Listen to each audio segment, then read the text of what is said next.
Texans aren't just dealing with hail, they're fighting back. A new report shows just how far we are when it comes to protecting our homes. Jason Wheeler has more. In this episode, I have a reminder that no one asked for about a Texas distinction that none of us wanted. And yes, upon hearing myself say that, I realize I could have been more positive there, like I was in May. Well, congrats, Texas, #1 again. And don't be put off by the dented trophy. That's totally on purpose because we're the best again at hail damage for the 10th straight year. I really want to be more chipper like that again. And so, guess what? Texans are leading the way in another way that's not bad.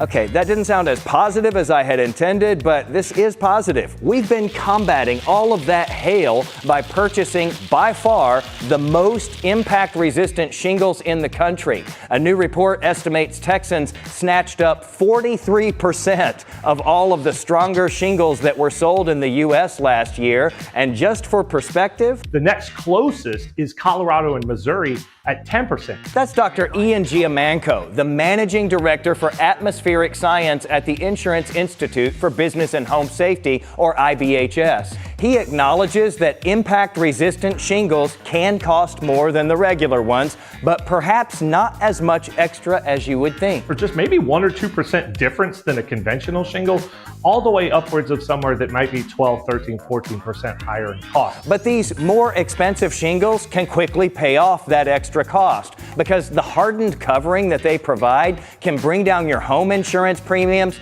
and it can possibly prevent you from having to pay another hail deductible next year and again in 3 years and on and on and on. I have plenty of weather friends in Dallas and like Oklahoma City area. I mean, some of them are on their third roof in 10 years. The insurance industry funds the research that's done at IBHS, and insurance companies are very interested in limiting severe storm losses, which have increased exponentially. We've gone from something that back in 2008, we hit the $10 billion mark for the first time, now has jumped all the way to $30 to $40 billion.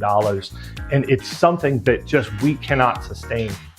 That growth trend in losses. And since insurance companies buy a whole lot of shingles, 1/3 or so of all the shingles purchased in the United States, the IBHS just got done vigorously testing about 95% of all of these super shingles on the market. And now, for the first time in years, they have come out with a new impact-resistant shingle report card, and they gave me the first interview about it. They say the good news is there are a lot of good ratings. So we have 18, which represents about 2/3 of the market, is rated good. So know your shingle options, because in many parts of Texas, there's a decent chance that eventually your house will be in the hail bullseye.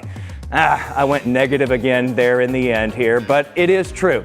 I have the full impact-resistant shingle report card from the IBHS included in my story, posted today at Jason Wheeler TV on Facebook, Threads, and Blue Sky, because to end on a positive note, I want your roof to be right on the money.